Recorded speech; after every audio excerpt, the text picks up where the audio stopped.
Good morning students. In the previous class we discussed meaning and features of flexible constitution and essentials of ideal constitution.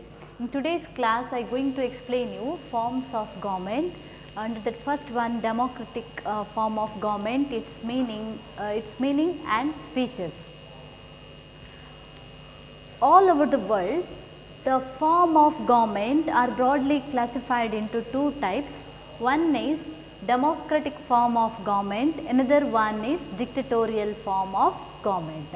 Some nations adopted a democratic form of government and some other nations adopted a dictatorial form of government. So, these are the two types of government. The forms of government in most of the countries, it varies from one nation to another nation. The first one is democratic government or democratic form of government. Today, democracy is considered as one of the best and the ideal form of government. It is not only considered as a form of just a form of government, but it is also considered as a way of life. After the Second World War, almost all the nations became independent from the control of the colonial powers, and thereafter most of the nations adopted democracy as a form of government. Today, almost the majority out of the 193 member countries of the United Nations nation organizations, a majority of the nations adopted democratic form of government. This clearly shows the popularity of the democracy in the modern period. India also, after when India became an independent country, inspiring by the United States of America and also the UK, India also adopted a democratic form of government. So, the word democracy is derived from the Greek word demos. In Greek, demos means people, and second word is kratos. Kratos means power. So, democracy means power by the people or people's power. Democracy means power by the people or people's power.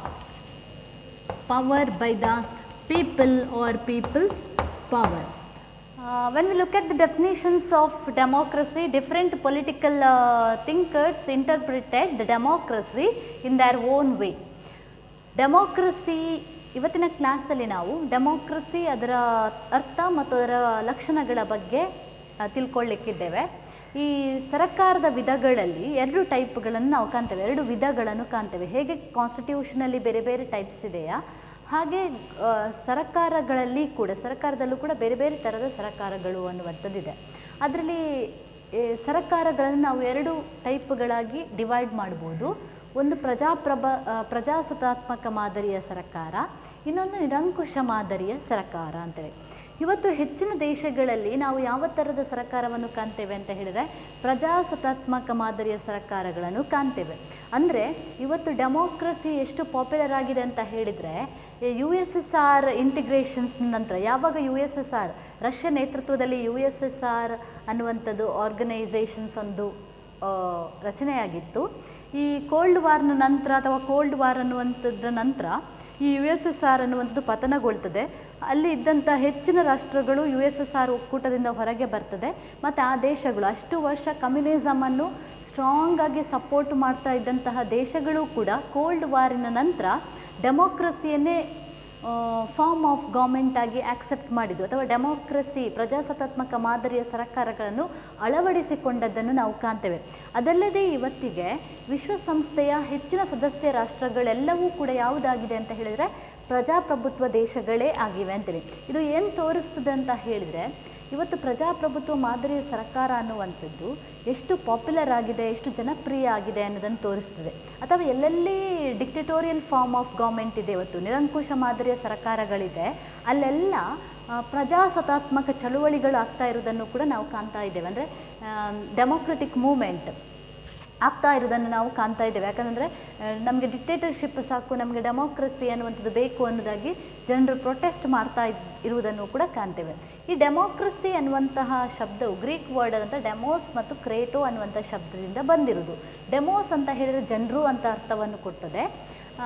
ಕ್ರಾಟೋಸ್ ಅಂತ ಹೇಳಿದರೆ ಅಧಿಕಾರ ಅನ್ನುವಂಥ ಅರ್ಥವನ್ನು ಕೊಡ್ತದೆ. ಹಾಗಾಗಿ democracy ಅಂದ್ರೇನು, ಪ್ರಜಾಪ್ರಭುತ್ವ ಎಂದರೇನು, ಜನರ ಅಧಿಕಾರ ಅಥವಾ ಜನರ ಆಳ್ವಿಕೆ ಇರುವಂತಹ ಸರ್ಕಾರವನ್ನು ನಾವು ಪ್ರಜಾಪ್ರಭುತ್ವ ಅಂತೇಳಿ ಹೇಳ್ತೇವೆ. It is rule by people or people's rule or power by people. Democracy is nothing but the rule by people or people's power. So first definitions is Abraham Lincoln definitions. One of the famous definitions relating to the democracy is Abraham Lincoln definitions. He says that democracy is a government by the people, of the people and for the people. Democracy, it is a form of government of the people, by the people and for the people.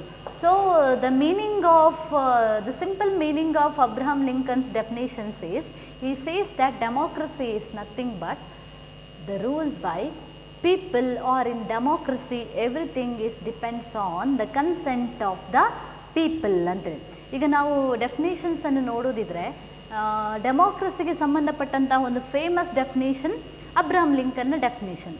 Abraham Lincoln ಏನು ಹೇಳ್ತಾರೆ, ಪ್ರಜಾಪ್ರಭುತ್ವ ಅಂತ ಹೇಳಿದರೆ ಜನರಿಂದ, ಜನರಿಗಾಗಿ ಮತ್ತು ಜನರಿಗೋಸ್ಕರ ಇರುವಂತಹ ಸರ್ಕಾರ ಅಂತೇಳಿ.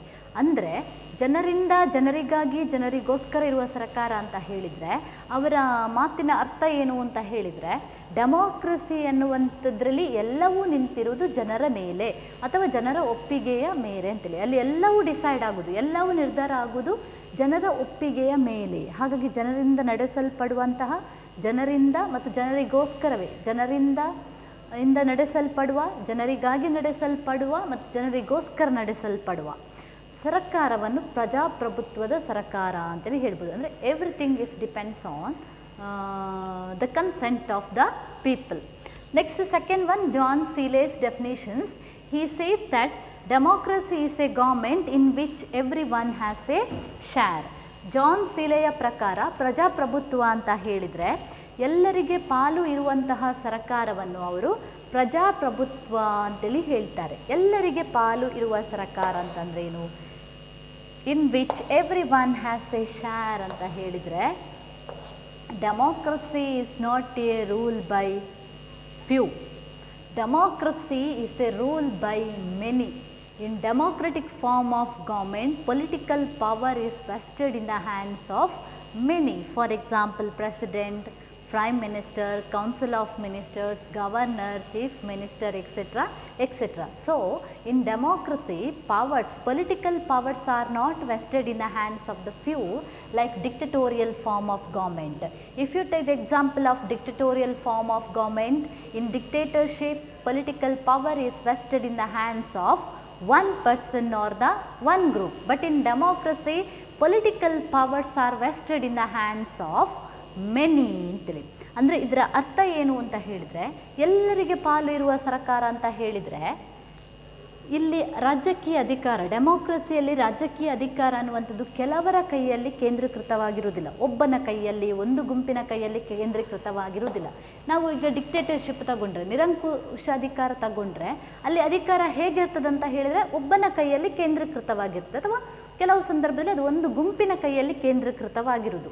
ಆದರೆ ಡೆಮೋಕ್ರಸಿಯಲ್ಲಿ ಏನಾಗ್ತದೆ ಅಂತ ಹೇಳಿದರೆ, ಇಲ್ಲಿ ರಾಜಕೀಯ ಅಧಿಕಾರಗಳು ಒಬ್ಬನ ಕೈಯಲ್ಲಿ ಕೇಂದ್ರೀಕೃತವಾಗಿಲ್ಲದೆ ತುಂಬ ಜನರ ಕೈಯಲ್ಲಿ ಅಧಿಕಾರವು ಕೇಂದ್ರೀಕೃತವಾಗಿರ್ತದೆ ಅಂತೇಳಿ. ಅಂದರೆ ಈಗ ಅದು ರಾಷ್ಟ್ರಪತಿಯವರಾಗಿರ್ಬೋದು, ಪ್ರಧಾನಮಂತ್ರಿಯಾಗಿರ್ಬೋದು, ಮಂತ್ರಿಮಂಡಲದ ಸದಸ್ಯರಾಗಿರ್ಬೋದು, ಇವರೆಲ್ಲರಲ್ಲಿ ಏನಾಗಿರ್ತದೆ ಅಂತ ಹೇಳಿದ್ರೆ ರಾಜಕೀಯ ಅಧಿಕಾರ ಕೇಂದ್ರೀಕೃತವಾಗಿರ್ತದೆ. ಅಲ್ಲಿ ಒಬ್ಬನು rule ಮಾಡುವುದಲ್ಲ.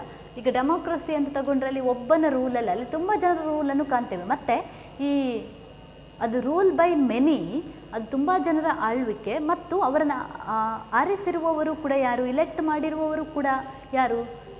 In democracy the government is also elected not by the few, but it is also elected by the many. ಇದು ತುಂಬ ಜನರ ಆಳ್ವಿಕೆ.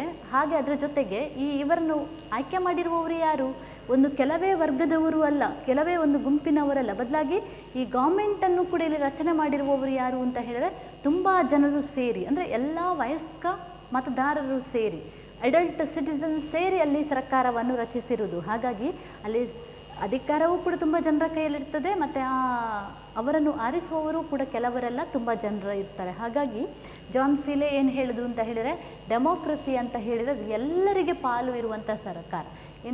Democracy is a form of government in which everyone has a share. Before and also after the elections, the peoples plays a very important role in the political process or in the administrative system of the nation ಅಂತೇಳಿ. ಇಲ್ಲಿ ಜನರು election ಸಂದರ್ಭದಲ್ಲಿ ಮಾತ್ರ ಅಲ್ಲ, ಇಲೆಕ್ಷನ್ನ ಮುಂದೆಯೂ, election ಸಂದರ್ಭದಲ್ಲೂ ಮತ್ತು election ನಂತರವೂ ಕೂಡ ಅಲ್ಲಿ ಮುಖ್ಯವಾಗ್ತಾರೆ, ಅವರು ಪ್ರಮುಖ ಪಾತ್ರವನ್ನು ವಹಿಸ್ತಾರೆ ಅಂತೇಳಿ. ಅಧಿಕಾರ ಅನ್ನುವಂಥದ್ದು ಜನರಿಗೆ ಇಲೆಕ್ಷನ್ಗಿಂತ ಮುಂಚೆ ಕೂಡ ಇರ್ತದೆ, ಇಲೆಕ್ಷನ್ಸ್ನ ನಂತರ ಕೂಡ ಇರ್ತದೆ ಅಂತೇಳಿ. ಇಲ್ಲಿ peoples in democracy, peoples are regarded as makers and also the breakers of the government ಅಂತೇಳಿ. ಒಂದು ಡೆಮೋಕ್ರಸಿಯಲ್ಲಿ peoples are considered as makers and breakers of the government. ಒಂದು ಸರ್ಕಾರವನ್ನು ರಚನೆ ಮಾಡುವವರು ಕೂಡ ಜನರು, ಒಂದು ಸರ್ಕಾರವನ್ನು ಕೆಳಗಿಳಿಸುವವರು ಕೂಡ ಯಾರಾಗಿರ್ತಾರೆ, ಜನರೇ ಆಗಿರುವ ಕಾರಣ they are called as makers and breakers of the government. This is about the meaning of the democracy. So from all these definitions we understand that democracy is nothing but the rule by people or people's rule. In democracy, ultimate supreme power, final supreme power resides in the hands of the people ಅಂತೇಳಿ. ಪ್ರಜಾಪ್ರಭುತ್ವದಲ್ಲಿ ಅಂತಿಮ ಪರಮಾಧಿಕಾರ ಯಾರ ಕೈಯಲ್ಲಿ ಕೇಂದ್ರೀಕೃತವಾಗಿರ್ತದೆ ಅಂತ ಹೇಳಿದರೆ, ಜನರ ಕೈಯಲ್ಲೇ ಕೇಂದ್ರೀಕೃತವಾಗಿರುವ ಕಾರಣ ಅವರನ್ನು ನಾವು ಮೇಕರ್ಸ್ ಆ್ಯಂಡ್ ಬ್ರೇಕರ್ಸ್ ಅಂತೇಳಿ ಹೇಳೋದು. Next, some of the features of democratic form of government. First feature of democratic form of government is democracy is a government of the people. ಇದು ಜನರಿಂದ, ಜನರಿಗೋಸ್ಕರ ಮತ್ತು ಜನರಿಗಾಗಿರುವ ಸರ್ಕಾರ ಅಂತೇಳಿ ಹೇಳ್ತೇವೆ, ಜನತೆಯ ಸರ್ಕಾರ. ಡೆಮೋಕ್ರಸಿ ಅಂತ ಹೇಳಿದರೆ ಜನತೆಯ ಸರ್ಕಾರ. As I said earlier, today democracy is not only considered as just a form of government, but it is a way of life. We cannot expect or we cannot imagine our life without democracy. ಇವತ್ತು ಪ್ರಜಾಪ್ರಭುತ್ವ ಒಂದು ಸರ್ಕಾರದ ಮಾದರಿಯಾಗಿ ಉಳಿದಿಲ್ಲ, ಬದಲಾಗಿ ಅದು ನಮ್ಮ ಜೀವನದ ಒಂದು ಭಾಗ ಆಗಿಬಿಟ್ಟಿದೆ ಅಂತ. ಏನು ನಮ್ಮ ಜೀವನದ ಒಂದು ಭಾಗ ಆಗಿಬಿಟ್ಟಿದೆ ಅಂತ ಹೇಳಿದರೆ, ನಾವು ಇವತ್ತಿನ ತನಕ ನಮ್ಮಲ್ಲಿ ಡೆಮೋಕ್ರಸಿಗೆ ಅಡ್ಜಸ್ಟ್ ಆಗಿಬಿಟ್ಟಿದೆ. ಅಂದರೆ ನಮಗೆ ಫ್ರೀಡಮ್ ಇದೆ. We are all free to think the way we wants ಆಗಿರ್ಬೋದು. We are all free to move from one party to another party ಆಗಿರ್ಬೋದು. ಎಲ್ಲವೂ ಇದೆ ನಮಗೆ. ನಾವು ಹೇಗೆ ಬೇಕಾದರೂ ಬದುಕುವಂಥ ಸ್ವಾತಂತ್ರ್ಯ ಇದೆ, ಹೇಗೆ ಬೇಕಾದರೂ ಹೋಗುವಂಥ ಸ್ವಾತಂತ್ರ್ಯ ಎಲ್ಲ ಇದೆ ನಮಗೆ ಡೆಮೋಕ್ರಸಿ. ಅದೇ ನಮಗೆ ನಾಳೆಯಿಂದ ಡಿಕ್ಟೇಟರ್ಶಿಪ್ ನಮ್ಮ ದೇಶದಲ್ಲಿ ಬರ್ತದೆ ಅಂತ ಹೇಳಿದರೆ, ನಾಳೆ ನಮ್ಮ ಪರಿಸ್ಥಿತಿಯನ್ನು ನಾವು ಊಹಿಸಿಕೊಳ್ಳಲಿಕ್ಕೆ ಸಾಧ್ಯ ಇಲ್ಲ. ಯಾಕಂದರೆ ನಾಳೆ ಡಿಕ್ಟೇಟರ್ಶಿಪ್ ಬಂದರೆ ನಮ್ಮ ಎಲ್ಲ ಫ್ರೀಡಮನ್ನು ಕರ್ಟೇಲ್ ಆಗ್ತದೆ, ನಮ್ಮ ಎಲ್ಲ ಸ್ವಾತಂತ್ರ್ಯಗಳು ಕಡಿತವಾಗ್ತದೆ. ನಂತರ ನಾವು ಡಿಕ್ಟೇಟರ್ ಹೇಗೆ ಹೇಳ್ತಾನೆ ಹಾಗೇ ಯೋಚನೆ ಮಾಡಬೇಕು. ಎಲ್ಲಿಗೆ ಹೋಗಬೇಕು ಅಂತ ಹೇಳ್ತಾನೆ ಅಲ್ಲಿಗೆ ಹೋಗಬೇಕು, ಬದುಕಬೇಕಂತ ಹೇಳಿದ್ರೆ ಬದುಕಬೇಕು, ಸಾಯಬೇಕು ಅಂತ ಹೇಳಿದ್ರೆ ಸಾಯಬೇಕು. ಆ ಥರ ಸಿಚುವೇಶನ್ಸ್ ಇರ್ತದೆ ಡಿಕ್ಟೇಟರ್ಶಿಪ್ಪಲ್ಲಿ. ಸೊ ಇಲ್ಲಿ ತನಕ ನಾವು ಡೆಮೋಕ್ರಸಿಯಲ್ಲಿ ಎಲ್ಲ ಫ್ರೀಡಮನ್ನು ಎಂಜಾಯ್ ಮಾಡಿಕೊಂಡು, ನಾಳೆ ಅಲ್ಲಿ ಡಿಕ್ಟೇಟರ್ಶಿಪ್ ಅಂತ ಹೇಳಿದ್ರೆ ನಾವು ಅದನ್ನು ಕಲ್ಪಿಸಿಕೊಳ್ಳಲಿಕ್ಕೆ ಕೂಡ ತುಂಬ ಕಷ್ಟ. ಇನ್ democracy, final supreme power resides in the hands of the people. Everything depends on the consent of the people. Government always formulates the laws according to the interest of the people ಅಂತ. ಡೆಮೋಕ್ರಸಿಯಲ್ಲಿ ಎಲ್ಲವೂ ನಿಂತಿರೋದು ಜನರ ಮೇಲೆಯೇ. ಸರ್ಕಾರ ಏನೇ ಯೋಜನೆಗಳನ್ನು ಮಾಡಿದ್ರೂ ಕೂಡ ಜನರ ಒಳ್ಳೆಯದಕ್ಕೆ ಆಗಿರ್ತದೆ, ಜನರ ಹಿತಕ್ಕೋಸ್ಕರವೇ ಆಗಿರ್ತದೆ. ಹಾಗಾಗಿ ನಾವು ಡೆಮೋಕ್ರಸಿಯಲ್ಲಿ ಏನಂತ ಹೇಳ್ತೇವೆ ಅಂತ ಹೇಳಿದ್ರೆ, ಅದು ಜನರಿಂದ ಜನತೆಯ ಸರ್ಕಾರ ಅಂತೇಳಿ. ಇಲ್ಲಿ ಒಂದು ಸರ್ಕಾರವನ್ನು ರಚಿಸುವವರು ಕೂಡ ಅವರೇ, ಅದನ್ನು ಬೀಳಿಸುವವರು ಕೂಡ ಅವರೇ. ಅದಕ್ಕೆ ನಾವೇನು ಹೇಳ್ತೇವೆ ಅಂತಂದರೆ, not only during the time of elections, before elections, in time of election and also after the elections, people plays a very important role in democracy. ಹಾಗೆ in democracy, peoples are regarded as masters and the representatives are called as a servants ಅಂತ. ಹಾಗೆ ಡೆಮೋಕ್ರಸಿಯಲ್ಲಿ ಜನರನ್ನು ಏನು ಹೇಳ್ತಾರೆ, masters. ನಮ್ಮ ಪ್ರತಿನಿಧಿಗಳಾದವರು servants, ಈ ನಮ್ಮ ಜನರ ಸೇವೆಯನ್ನು ಮಾಡಲಿಕ್ಕಿರುವವರು ಜನಸೇವಕರು. ರೆಪ್ರೆಸೆಂಟೇಟಿವ್ಸ್ಗೆ ಯಾಕೆ ಜನಸೇವಕರು ಅಂತ ಹೇಳಿದ್ರು, ಸರ್ವೆಂಟ್ಸ್ ಆಫ್ ದ ಪೀಪಲ್. ಅವರು ಜನರನ್ನು ಸೇವೆ ಮಾಡಲಿಕ್ಕೆ ಇರುವವರು, ಅಂದರೆ ಜನರ ಸೇವೆ ಮಾಡಲಿಕ್ಕೆ ಅವರನ್ನು ಎಲೆಕ್ಟ್ ಮಾಡಿ ಕಳಿಸ್ತಾರೆ. Next second one, liberty, equality and fraternity. These are the 3 pillars of democracy. democracy stands on the three main pillars called liberty, equality and fraternity. ಸ್ವಾತಂತ್ರ್ಯ, ಸಮಾನತೆ ಮತ್ತು ಭ್ರಾತೃತ್ವ. ಒಂದು ಪ್ರಜಾಪ್ರಭುತ್ವ ನಿಂತಿರುವುದು ಈ ಮೂರು ಕಂಬಗಳ ಮೇಲೆ. As long as these three pillars are strong, the democracy ಅನ್ನುವಂಥದ್ದು ಕೂಡ ಸ್ಟ್ರಾಂಗ್ ಆಗಿರ್ತದೆ. ಯಾವಾಗ ಈ ಕಂಬಗಳು ಅಲುಗಾಡಲಿಕ್ಕೆ ಸ್ಟಾರ್ಟ್ ಆಗ್ತದೆ ಆಗ ಡೆಮೋಕ್ರಸಿ ಕೂಡ ಫೇಲ್ಯೂರ್ ಆಗ್ತದೆ. So democracy is the only form of government which provides various liberties and also the rights to the people. So and it not only provides liberties and also the freedom, opportunities, at the same time it treats all the citizens equally. It provides equal opportunity or equal facilities to all the citizens of the nation. Fraternity here means brotherhood. The democracy is also helpful to bring the feeling of fraternity among all the citizens of the nation. ಪ್ರಜಾಪ್ರಭುತ್ವ ಸರ್ಕಾರದಲ್ಲಿ ಮಾತ್ರ ನಾವು ಈ ಮೂರನ್ನು ಕಾಣಲಿಕ್ಕೆ ಸಾಧ್ಯ. ಪ್ರಜಾಪ್ರಭುತ್ವದಲ್ಲಿ ಮಾತ್ರ ಜನರಿಗೆ ಬೇರೆ ಬೇರೆ ಸ್ವಾತಂತ್ರ್ಯಗಳನ್ನು ನೀಡಲಾಗ್ತದೆ ಮತ್ತು ಎಲ್ಲ ರೀತಿಯ ಅವಕಾಶಗಳು ಮತ್ತು ಎಲ್ಲ ಸ್ವಾತಂತ್ರ್ಯಗಳನ್ನು ಜನರಿಗೆ ಸೇಮ್ ಸಮಾನವಾಗಿ ಕೊಡಲಾಗ್ತದೆ ಮತ್ತು ಅದು ಎಲ್ಲ ಜನರನ್ನು ಸಮಾನವಾಗಿ ಟ್ರೀಟ್ ಮಾಡ್ತಾರೆ. ಡಿಕ್ಟೇಟರ್ಶಿಪ್ಪಲ್ಲಿ ಜನರಿಗೆ ಸ್ವಾತಂತ್ರ್ಯವೂ ಇರೋದಿಲ್ಲ ಮತ್ತು ಎಲ್ಲ ಜನರನ್ನು ಸಮಾನವಾಗಿ ಕೂಡ ಕಾಣೋದಿಲ್ಲ. ಆದರೆ ಡೆಮೋಕ್ರಸಿಯಲ್ಲಿ the state provides various liberties and rights and it treats all the peoples equally ಆಗಿರುವ ಕಾರಣ ಆ ಫ್ರ್ಯಾಟರ್ನಿಟಿ ಅನ್ನುವಂಥ ಫೀಲಿಂಗ್ ತರಲಿಕ್ಕೆ ಕೂಡ ಜನರಲ್ಲಿ ತುಂಬ ಈಸಿ ಆಗ್ತದೆ. ಅಂದರೆ ಎಲ್ಲಿ ಸಮಾನ ಅವಕಾಶಗಳಿರ್ತದೆ, ಸ್ವಾತಂತ್ರ್ಯಗಳು ಜನರಿಗೆ ಇರ್ತದೆ, ಆಗ ಜನರ ಮನಸ್ಸಲ್ಲಿ ಕೂಡ ಈ ಬ್ರದರ್ಹುಡ್ ಫೀಲಿಂಗನ್ನು ತರೋದು, ಸಹೋದರತೆ ಅನ್ನೋಂಥ ಫೀಲಿಂಗನ್ನು ತರೋದು ತುಂಬ ಈಸಿ.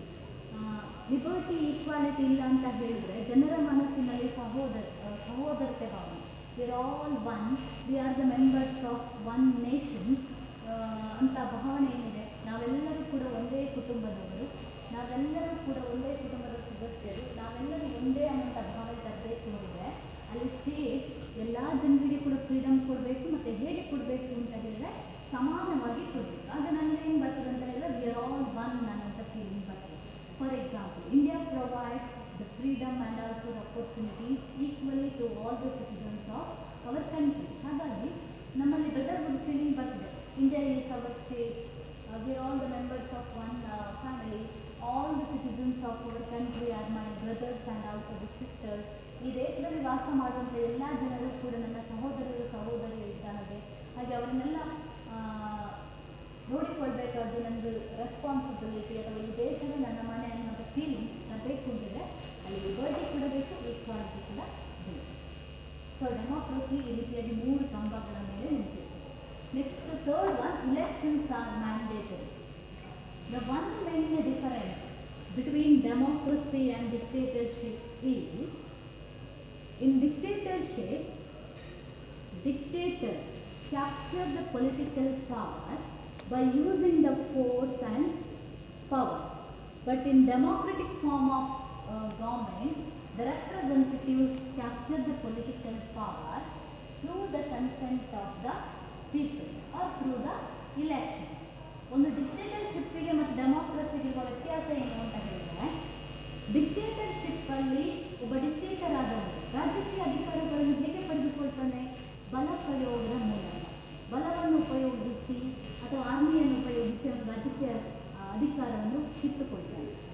ಡೆಮೋಕ್ರಸಿಯಲ್ಲಿ ಹೇಗೆ ರಾಜಕೀಯ ಅಧಿಕಾರಗಳು ಪ್ರತಿನಿಧಿಗಳಿಗೆ ಸಿಗ್ತದೆ ಅಂತ ಹೇಳಿದರೆ, ಅದು ಜನರ ಒಪ್ಪಿಗೆಯ ಮೂಲಕ, ಜನರ ಒಪ್ಪಿಗೆಯ ಮೂಲಕ ಅಲ್ಲಿ ಪ್ರತಿನಿಧಿಗಳಿಗೆ ರಾಜಕೀಯ ಅಧಿಕಾರ ಸಿಗುತ್ತೆ. ಅಂದರೆ ನಾವು ಈ ಒಬ್ಬ MLA ಒಪ್ಪಿದ ಕಾಲ ನಾವು ಅವರಿಗೆ ವೋಟ್ ಹಾಕೋದು, ಅವರನ್ನು MLA ಆಗಿ ಮಾಡೋದು, MP ಮಾಡೋದು, ಪ್ರೈಮ್ ಮಿನಿಸ್ಟರನ್ನಾಗಿ, ಚೀಫ್ ಮಿನಿಸ್ಟರನ್ನಾಗಿ ಮಾಡೋದು. ನಾವು ಒಪ್ಪಿದ ಕಾರಣ ಅವರು ಚೀಫ್ ಮಿನಿಸ್ಟರ್ ಆಗೋದು, ಪ್ರೈಮ್ ಮಿನಿಸ್ಟರ್ ಆಗೋದು, MLA ಅಥವಾ MP ಅನ್ನೋದು ಆಗೋದ್ರೆ ಇಲ್ಲಿ ಜನರ ಒಪ್ಪಿಗೆ ಅನ್ನುವಂಥ ಅಗತ್ಯ. ಈಗ MLA, MP ಎಕ್ಸೆಟ್ರಾ ಹೇಗೆ ಪೊಲಿಟಿಕಲ್ ಪವರ್ ಕ್ಯಾಪ್ಚರ್ ಮಾಡ್ತಾರೆ ಅಂತ ಹೇಳಿದರೆ ಅಲ್ಲಿ ಇಲೆಕ್ಷನ್ಸ್ನ ಮೂಲಕ. ಅಂದರೆ ಇಲೆಕ್ಷನ್ಸ್ ಅನ್ನುವಂಥದ್ದು make the democracy different from the dictatorship. ಇಲ್ಲಿ ಡೆಮೋಕ್ರಸಿಯಲ್ಲಿ political parties capture the political power through the election. So through the elections, people elect their own representatives and form the government. So election helps the people or the citizens to elect their own representatives and to form the government. ಡೆಮೋಕ್ರಸಿಯಲ್ಲಿ ಜನರಿಗೆ ತಮಗೆ ಬೇಕಾದಂಥ ಸರ್ಕಾರವನ್ನು ಅಥವಾ ತಮಗೆ ಬೇಕಾದಂಥ MLA, MPs, prime minister, chief minister elect ಮಾಡಲಿಕ್ಕೆ ಯಾವುದು help ಆಗುವುದು ಅಂತ ಹೇಳಿದರೆ ಚುನಾವಣೆಗಳು. ಡೆಮೋಕ್ರಸಿಯಲ್ಲಿ ಆಗಾಗ ಚುನಾವಣೆಗಳು ನಡೆಯುತ್ತದೆ ಮತ್ತು ಆ ಚುನಾವಣೆಗಳ ಮೂಲಕ ಜನರ ಒಪ್ಪಿಗೆಯನ್ನು ಪಡೆದುಕೊಂಡು ಸರ್ಕಾರವನ್ನು ರಚಿಸಲಾಗಿದೆ. In dictatorship there is no place for election. ಅಲ್ಲಿ ಎಲ್ಲವೂ ಡಿಪೆಂಡ್ ಆಗಿರೋದು ಫೋರ್ಸ್ನ ಮೂಲಕ. ಆದರೆ ಇಲ್ಲಿ ಎಲ್ಲವೂ ಡಿಪೆಂಡ್ ಆಗೋದು ಕನ್ಸೆಂಟಿನ ಮೂಲಕ, ಕನ್ಸೆಂಟ್ ಆಫ್ ದ ಪೀಪಲ್. ಈ ಕನ್ಸೆಂಟ್ ಆಫ್ ದ ಪೀಪಲ್ ಅನ್ನುವಂಥದ್ದು ಹೇಗೆ ತಗೊಳ್ಳೋದು ಅಂತ ಹೇಳಿದರೆ through the election. Next fourth one, fixed tenure, ನಿರ್ದಿಷ್ಟ ಅವಧಿ. ಇನ್ democracy governments are formed. Usually government is formed for the fixed term. For example, in India, the central and also the state government is formed for the period of 5 years. In United States of America, government is formed for the period of 4 years. In UK, government is formed for the period of 5 years. So it varies from the tenure of the government varies from one nation to another nation depending on the political system. The system of the structure of the government both in India and the UK is one and the same. That is why both in UK and India government can want to be formed for the period of 5 years. USA ನಲ್ಲಿ 4 ವರ್ಷಕ್ಕೆ ಅಂದರೆ ಒಂದು ನಿರ್ದಿಷ್ಟ ಅವಧಿಗೆ ಸರ್ಕಾರವನ್ನು ಆರಿಸಲಾಗ್ತದೆ. ಈಗ ಇಂಡಿಯಾದಲ್ಲಿ central and also the state government ನಾವು ಎಷ್ಟು ವರ್ಷಕ್ಕೆ ಆಯ್ಕೆ ಮಾಡೋದು ಅಂತ ಹೇಳಿದ್ರೆ 5 ವರ್ಷ. ಆದರೆ ಇದೊಂದು ಫಿಕ್ಸ್ಡ್ ಟರ್ಮ್ ಇರ್ತದೆ. ಈ ಫಿಕ್ಸ್ಡ್ ಟರ್ಮ್ ಯಾಕೆ ಬೇಕು ಅಂತ ಹೇಳಿದ್ರೆ ಫಿಕ್ಸ್ಡ್ ಟರ್ಮ್ ಒಂದು ನಿರ್ದಿಷ್ಟ ಅವಧಿ is very essential for the sake of the development of the nation. ಒಂದು ದೇಶದ ಪ್ರಗತಿಯ ದೃಷ್ಟಿಯಿಂದ ಒಂದು ನಿರ್ದಿಷ್ಟ ಅವಧಿಗೆ ಸರ್ಕಾರವನ್ನು ರಚಿಸುವುದು ಅತಿ ಅಗತ್ಯ ಆಗಿರ್ತದೆ ಅಂತೇಳಿ. ಯಾಕೆ ಅಂತಂದರೆ ಆವಾಗ ಎಲೆಕ್ಷನ್ಸ್ಗಳಾಗ್ತಾ ಇದ್ದರೆ ಸರ್ಕಾರದ ದೇಶದ ಆರ್ಥಿಕ ಪ್ರಗತಿ ಎನ್ನುವಂಥದ್ದು ಕುಂಠಿತ ಆಗ್ತದೆ ಅಂತೇಳಿ. In case if the elections are held frequently then it effect the economic growth of the nation. Hence, fixed tenure is very essential for the sake of the development of the nation. ಆದರೆ dictatorship ಅಲ್ಲಿ there is no fixed term. ಅಲ್ಲಿ dictator ಆದವನು ಎಷ್ಟು ವರ್ಷಕ್ಕೆ ಇರ್ತಾನೆ ಅಂತ ಹೇಳಲಿಕ್ಕೆ ಸಾಧ್ಯ ಇಲ್ಲ. 1 ವರ್ಷಕ್ಕಿರ್ಬೋದು, 1 ದಿವಸಕ್ಕಿರ್ಬೋದು, 3 ಮಂತ್ಸಿಗಿರ್ಬೋದು, 5 ಮಂತ್ಸಿಗಿರ್ಬೋದು, 10 ವರ್ಷಕ್ಕಿರ್ಬೋದು, 15 ವರ್ಷಕ್ಕಿರ್ಬೋದು. there is no guarantee about the term of the government in dictatorial form of government. ಯಾಕಂತಂದರೆ ಎಷ್ಟು ತನಕ ಜನರಲ್ಲಿ ಭಯ ಇರ್ತದೆ ಅವನ ಬಗ್ಗೆ, ಅಲ್ಲಿ ತನಕ ಅವನು ಸೇಫ್ ಆಗಿರ್ತಾನೆ. ಡಿಕ್ಟೇಟರ್ ಆದವನು ಸೇಫ್ ಆಗಿರ್ತಾನೆ. ಯಾವಾಗ ಜನರಿಗೆ ಭಯ ಹೋಗ್ತದೆ, ಮನಸ್ಸಲ್ಲಿ ಭಯ ಹೋಗಿ ಅವನ ವಿರುದ್ಧ ಪ್ರೊಟೆಸ್ಟ್ ಮಾಡ್ತಾರೆ, ಆವಾಗ ಅವನ ಅಧಿಕಾರದಿಂದ ಕೆಳಗೆ ಇಳಿಬೇಕಾಗ್ತದೆ. ಹಾಗಾಗಿ there is no fixed term in dictatorial form of government. But in democracy, government is always formed for the fixed term. It is very essential. Fixed tenure is fixed term is very essential for the stability of the nation. Next, fifth one, peaceful transformation of government. Peaceful transformation of government ಅಂತ ಹೇಳಿದರೆ ಸರ್ಕಾರದ ಶಾಂತಿಯುತ ಬದಲಾವಣೆ ಅಂತೇಳಿ. ಇನ್ democracy ಅಂದರೆ ಏನರ್ಥ ಅಂದರೆ ಪ್ರಜಾಪ್ರಭುತ್ವದಲ್ಲಿ ಸರ್ಕಾರವನ್ನು ಶಾಂತಿಯುತವಾಗಿ ಬದಲಾಯಿಸಲಾಗ್ತದೆ ಅಂತ ಹೇಳಿದರೆ which factor help the people to change the government peacefully? That is the election. Election help the people to bring changes in the political system of the nation from time to time. ಚುನಾವಣೆಯ ಮೂಲಕ ಜನರು ಏನು ಮಾಡ್ತಾರೆ ಅಂತ ಹೇಳಿದ್ರೆ ಸರ್ಕಾರವನ್ನು ತುಂಬ ಶಾಂತಿಯುತವಾಗಿ ಬದಲಾಯಿಸ್ತಾರೆ. Take the example of India, USA and also in the UK. In all these countries, depending on the turn, in India, once in a 5 years, through the elections, the people bring the changes in the political system of the nation and also the political system of the state by electing their own representatives and government. ನಾವು ಭಾರತದಲ್ಲಿ ನೋಡಿದ್ರೆ ಚುನಾವಣೆಯ ಮೂಲಕ ಪ್ರತಿ 5 ವರ್ಷಗಳಿಗೆ ಒಂದು ಸಲ ಜನರು ಏನು ಮಾಡ್ತಾರೆ ಅಂತ ಹೇಳಿದ್ರೆ ಸರ್ಕಾರದಲ್ಲಿ ಬದಲಾವಣೆಯನ್ನು ತರ್ತಾರೆ. ಹಿಂದಿನ ಸರ್ಕಾರವನ್ನು ಮರು ಚುನಾಯಿಸುವುದರ ಮೂಲಕ ಆಗಿರ್ಬೋದು ಅಥವಾ ಹಿಂದಿನ ಸರ್ಕಾರವನ್ನು ಕೆಳಗಿಳಿಸಿ ಹೊಸ ಸರ್ಕಾರವನ್ನು ಪುನಃ ಆಯ್ಕೆ ಮಾಡುವುದರ ಮೂಲಕ ಆಗಿರ್ಬೋದು ಶಾಂತಿಯುತವಾಗಿ ಸರ್ಕಾರದಲ್ಲಿ ಬದಲಾವಣೆಯನ್ನು ತರ್ತಾರೆ. So in democracy changes is occurred to the political system peacefully, but in dictatorship changes is occurred to the political system not peacefully through the violent methods, revolutions ನ ಮೂಲಕ ಆಗಿರ್ತದೆ. ಡಿಕ್ಟೇಟರ್ಶಿಪ್ ಅಲ್ಲಿ ರಾಜಕೀಯ ವ್ಯವಸ್ಥೆಯಲ್ಲಿ ಬದಲಾವಣೆಗಳಾಗ್ತದೆ. ಹೇಗೆ? ಶಾಂತಿಯುತವಾಗಿಯೂ ಅಲ್ಲ, ನೈತಿಕ ಮಾರ್ಗದ ಮೂಲಕವೂ ಅಲ್ಲ, ಬದಲಾಗಿ ಕ್ರಾಂತಿಯ ಮಾರ್ಗದ ಮೂಲಕ, ಅಂದರೆ ವೈಲೆಂಟ್ ಮೆಥಡ್ನ ಮೂಲಕ, ಹಿಂಸೆಯ ಮಾರ್ಗದ ಮೂಲಕ, ಅಂದರೆ ರೆವಲ್ಯೂಷನ್ಸ್ನ ಮೂಲಕ ಅಲ್ಲಿ ಚೇಂಜಸ್ ಅನ್ನುವಂಥದ್ದು ಆಗ್ತದೆ. ಅದು ಡೆಮೋಕ್ರಸಿಯಲ್ಲಿ people bring changes in the political system of the nations through the legal methods or through the legal methods of the constitutional methods like election. Election helps the people to re-elect or elect the new government or the existing government. Next, last feature of democracy is the spirit of tolerance. Spirit of tolerance ಅಂತ ಹೇಳಿದ್ರೆ ಸಹಿಷ್ಣುತಾ ಮನೋಭಾವ ಅಂತೀವಿ. Democracy is also known as a government by criticism. ಡೆಮೋಕ್ರಸಿಗೆ ಇನ್ನೊಂದು ಹೆಸರುಗಳು ಅಂತ ಹೇಳಿದ್ರೆ government by criticism. Democracy is the only form of government which allows criticism from the opposition party or from the government, because democracy believes that constructive criticism always helps the government to give the best administrations to the people. That is why we can say that democracy is also known as a government by criticism. ಪ್ರಜಾಪ್ರಭುತ್ವಕ್ಕೆ ಒಂದು ಇನ್ನೊಂದು ಹೆಸರು government by criticism. ಯಾಕೆ ಅಂತ ಹೇಳಿದ್ರೆ ಅಲ್ಲಿ ಟೀಕೆ ಮಾಡುವಂಥ ಅಧಿಕಾರವನ್ನು ಎಲ್ಲ ಪ್ರಜೆಗಳಿಗೆ ಕೊಟ್ಟಿದ್ದಾರೆ. ಡಿಕ್ಟೇಟರ್ಶಿಪ್ ಅಲ್ಲಿ there is no place for criticism, public criticism. ಇಲ್ಲಿ ಕ್ರಿಟಿಸೈಸ್ ಮಾಡಿದರೆ ಡಿಕ್ಟೇಟರ್ ಅವರಿಗೆ ಪನಿಷ್ಮೆಂಟ್ ಕೊಡ್ಬೋದು. ಅದು ಡೆಮೋಕ್ರಸಿ ಅದು ಕ್ರಿಟಿಸಿಸಮ್ ಅನ್ನು ಆಕ್ಸೆಪ್ಟ್ ಮಾಡ್ತದೆ. ಯಾಕೆ ಅಂತ ಹೇಳಿದ್ರೆ ಕ್ರಿಟಿಸಿಸಮ್ ಬೇಕು. In democracy, ruling and oppositions are considered as the two main wheels of the government. Democracy, the constructive criticism of the opposition party helps the ruling party to give the better administrations to the people. Hence, it allows or accepts the criticism of the opposition party and also the people positively. ಹಾಗಾಗಿ ಈ ಡೆಮೋಕ್ರಸಿಯಲ್ಲಿ ಆಡಳಿತ ಪಕ್ಷ ಏನು ಮಾಡ್ತದೆ, ಜನರು ಮಾಡುವಂಥ ಟೀಕೆಯನ್ನಾಗಿರ್ಬೋದು ಅಥವಾ ವಿರೋಧ ಪಕ್ಷಗಳು ಮಾಡುವಂಥ ಟೀಕೆಯನ್ನಾಗಿರ್ಬೋದು ತುಂಬ ಪಾಸಿಟಿವ್ ಆಗಿ ಆಕ್ಸೆಪ್ಟ್ ಮಾಡ್ತದೆ. ಇದನ್ನು ತುಂಬ ಧನಾತ್ಮಕವಾಗಿ ತಗೊಳ್ತದೆ. ಯಾಕೆ ಅಂತಂದರೆ ಈ ಕ್ರಿಟಿಸಿಸಮ್, ಈ constructive criticism of the opposition party and also the public help the government to give the better administration. ಆ ಕ್ರಿಟಿಸಿಸಮ್ ಇದ್ದ ಕಾರಣ ಏನಾಗ್ತದೆ, ಗೌರ್ಮೆಂಟಿಗೆ ಅವ್ರು ಏನು ತಪ್ಪು ಮಾಡಿದ್ದಾರೆ ಅಂತ ಗೊತ್ತಾಗ್ತದೆ. ಯಾಕಂತಂದರೆ ಸರ್ಕಾರಕ್ಕಿರ್ಬೋದು ಜನರಿಗಿರ್ಬೋದು ಕ್ರಿಟಿಸಿಸಮ್ ಅನ್ನೋದು ಯಾಕೆ ಬೇಕು, ಟೀಕೆಗಳು ಯಾಕೆ ಬೇಕು ಅಂತ ಹೇಳಿದರೆ ಟೀಕೆಗಳಿದ್ದಾಗಲೇ ನಾವೇನು ಆಗಲಿಕ್ಕೆ ಸಾಧ್ಯ ಅಂತ ಹೇಳಿದ್ರೆ ಪರಿಪೂರ್ಣರಾಗಲಿಕ್ಕೆ ಸಾಧ್ಯ.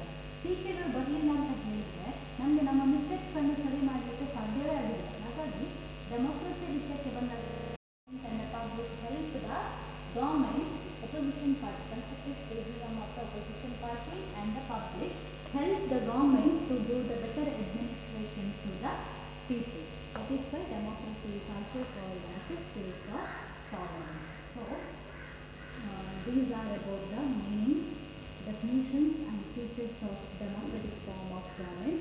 Next, meaning, definitions and features of the dictatorial form of government will be discussed in the coming classes. Thank you.